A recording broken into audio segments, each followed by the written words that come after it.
Hey everyone, welcome to the channel.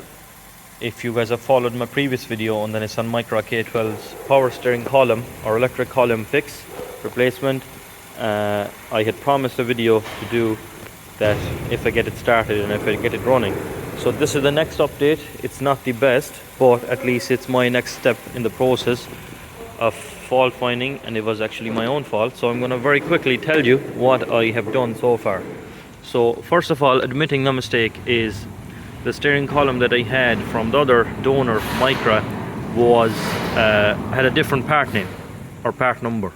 So I have done is I have gotten the ignition, as you guys know from the previous video, from the original this golden car. All this is from this car, and then I took out the other donor power steering column that I had added. I've just barely plugged in my original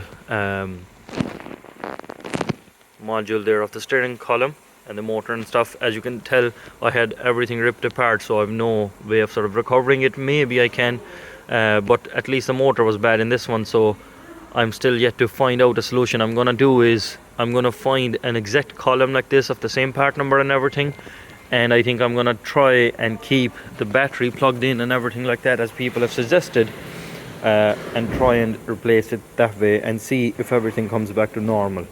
So wish me luck, and hopefully this helps someone out there that the car not actually starting was because of the original module for the power steering not being present there.